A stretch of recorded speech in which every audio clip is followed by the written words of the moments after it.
भारत की बात के यूट्यूब चैनल पे मैं एडवोकेट सिद्धार्थ राणा आपका स्वागत करता हूं। दोस्तों, आजकल कौन सा सीजन चल रहा है? आजकल सीजन चल रहा है चुनावी सीजन। इसमें नेताओं को पता नहीं क्या हो जाता है। नेता आपको अपना सब कुछ देने को, सब कुछ लुटाने को तैयार हो जाते हैं। नई नई स्कीमें लेके आते हैं, नई नई योजनाएं लेके आते हैं। बहनों के लिए साइकिल, भाइयों के लिए मोबाइल, बच्चों के लिए टैबलेट, मुफ्त की रेवड़ियां जितनी हो सकती हैं वो ये देने को आपको तैयार हो जाते हैं, देते भी हैं। 4.5 साल तो ये जो नेता होते हैं ये कहते हैं भाई हम आपके हैं कौन? भाई आप इनके द्वार पे भी जाएंगे तो द्वार नहीं खोलेंगे। इनका जो संतरी बाहर खड़ा होता है वो आपको मना कर देगा, आपको पहचानने से भी इनकार कर देगा। लेकिन आखिरी के 6 महीने ये आपके साथ भोजन भी करेंगे, ये आपके साथ आपके घर में आपकी रजाई में सोने भी आ जाएंगे, ये आपकी थाली में बैठ के भी खाएंगे और फिर ये कहेंगे भाई तुम ही हो माता और पिता तुम ही हो, लेकिन बस वोट में हमारा ध्यान रखना, तुम्हें जो चाहिए वो अभी ले लो, कि भाई अगले 4.5 साल तो फिर हम तुम्हें घुसने नहीं देंगे। आपको अगले 4.5 साल का जो कुछ चाहिए वो हमारे से अभी इन 6 महीने में ले लो। बस हमें एक काम करना, हमारा जो चुनाव में ख्याल रखना, हमें वोट दे देना। लेकिन लेकिन लेकिन एक बहुत बड़ा लेकिन, एक ऐसे नेता, एक ऐसे क्रांतिकारी नेता का बयान सामने आया है जिन्होंने चाय पिलाने से भी मना कर दिया। तो आज की इस वीडियो में हम जानेंगे भाई कौन है ये महापुरुष जिन्होंने इस राजनीतिक डेमोक्रेसी में, इस सिस्टम में चाय पिलाने से मना कर दिया और चुनाव लड़ने की सोच रहे हैं। तो आइए शुरू करते हैं आज का वीडियो। साथियों, ये जो नेता हैं ये अभी एक जनसभा में गए, एक उद्घाटन समारोह में गए बल्कि कहें, और वहां पे इन्होंने ऐलान कर दिया कि भाई देखो मैं चुनाव लड़ूंगा, मैंने लोकसभा का चुनाव भी लड़ना है, लेकिन मैं ना तो पोस्टर लगवाऊंगा और ना ही मैं किसी को चाय पिलाऊंगा। जिसको वोट देना होगा वो वोट दे, नहीं देना होगा तो ना दे। अब आप कहोगे भाई ऐसा करने के बाद ये व्यक्ति या तो राजनीतिक ना समझ है या फिर ये चुनावी सुसाइड करने जा रहा है। भाई करना क्या चाहता है? कौन है ये नेता? दोस्तों, इस नेता का नाम जानने से पहले मैं बता दूं कि ये नेता बहुत ही एक्सपीरियंस्ड, बहुत ही चुनाव जिन्होंने लड़े हुए हैं, और ये कह रहे हैं भाई मैं अपने काम के दम पे वोट मांगना चाहता हूं, मैं किसी को खिला पिला के या पोस्टर लगा के या बैनर लगा के या मुफ्त की रेवड़ी बांट के इस प्रकार से चुनाव लड़ना नहीं चाहता। और इसकी इन्होंने ऐलान कर दिया, घोषणा कर दी। दोस्तों, ये हैं बीजेपी के पूर्व में राष्ट्राध्यक्ष रहे और वर्तमान में केंद्र में सड़क एवं परिवहन मंत्री श्री नितिन गडकरी जी। बहुत ही एक्सपीरियंस्ड, बहुत ही सुलझे हुए और अपने काम के प्रति बहुत ही डेडिकेटेड नेता।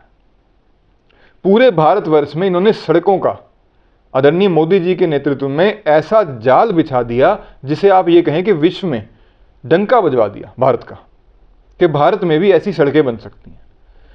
जो दिल्ली का आप सभी ने देखा होगा, जो नॉर्थ में रहते हैं, भाई दिल्ली घुसते ही एक बहुत बड़ा कूड़े का अंबार आता है। उसको सड़क में इस्तेमाल करने का जो एक प्रोजेक्ट इन्होंने चला रखा है, जिसके चलते वो दिन प्रतिदिन उसकी जो समस्या है वो कम होती जा रही है, वो भी इन्होंने शुरू कर रखा। तो भांति भांति के नए नए प्रोजेक्ट जो हैं ये चलाते रहते हैं। और अब ये कह रहे हैं भाई मैं जो इलेक्शन लड़ूंगा मैं अपने काम के दम पे लड़ूंगा। भाई जब मैंने दिल्ली से मेरठ, अमृतसर से दिल्ली, ये जो सारी सड़कें हैं, राजमार्ग हैं, इतने स्पीड वाले, इतने बढ़िया बना दिए, और फिर भी अगर लोग मुझे नहीं पहचानते, फिर भी मुझे पोस्टर बैनर लगाने पड़े, तो भाई मेरा चुनाव लड़ने का क्या फायदा? इस तरीके की बात इन्होंने कर दी। और अब आने वाले लोकसभा चुनाव में ये कहते हैं मैं ना तो रिश्वत लेता हूं इलेक्शन में।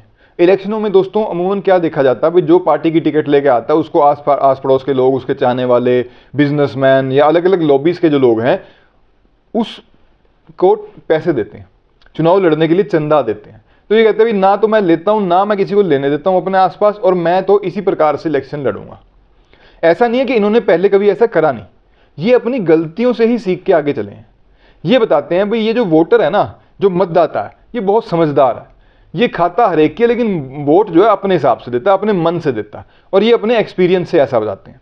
ये कहते हैं एक बार मैंने अपने इलेक्शन में, जब ये विधानसभा का इलेक्शन लड़ रहे थे, तब इन्होंने मटन बंटवाया, जिस कॉन्स्टिट्यूएंसी आते हैं वहां पे मटन बंटवाया, और उसके बाद भी ये हार गए। तब फिर उन्होंने डिसाइड कर लिया भाई वोट मांगेंगे तो काम पे मांगेंगे, ना चाय पिला के वोट लेंगे, ना पोस्टर लगवा के, ना मुफ्त की रेडियां बांट के। तो अब ये तो बहुत अच्छा एक बदलाव है अगर ये किसी भी डेमोक्रेटिक राजनीति में आता है कि भाई जो नेता हैं वो बिना बात के खर्चा ना करें, अगर 5 साल काम किया है तो उस काम के दम पे जनता के बीच में जाएं। और बहुत जगह ऐसा भी देखने में आया, अगर जनता में आपने 5 साल रह के काम किया तो आपको चुनाव के आखिरी 15-20 दिन में जितनी मेहनत और जितना पैसे का फ्लो नेता करते हैं इसकी जरूरत ही नहीं पड़ती। जनता आपको घर बैठ के भी जिताने का दम रखती है, क्योंकि जनता सब जानती है, जनता जनार्दन है। तो इनसे सीख लेते हुए मैं आशा करता हूं, मैं कामना करता हूं कि भारत के ज़्यादातर नेता जो हैं चुनावी राजनीति में जो हैं वो इनसे कुछ सीख लें, ताकि जो पैसे की बर्बादी है वो गलत तरीके से ना की जाए और उस पैसे को यूटिलाइज कहीं अच्छी जगह करें। जो नेता करोड़ों रुपया चुनाव में खर्च कर देते हैं वो करोड़ों रुपया अपनी विधानसभा लोकसभा के विकास में खर्च करें। तो आज के वीडियो में इतना ही साथियों। वीडियो आपको कैसा लगा कमेंट बॉक्स में जरूर बताइएगा। जो मेरे साथी मेरे भाई नए हैं, आपसे हाथ जोड़ के अनुरोध है, चैनल को शेयर करें, सब्सक्राइब करें, लाइक करें। आपका बहुत बहुत धन्यवाद। भारत माता की जय। वंदे मातरम।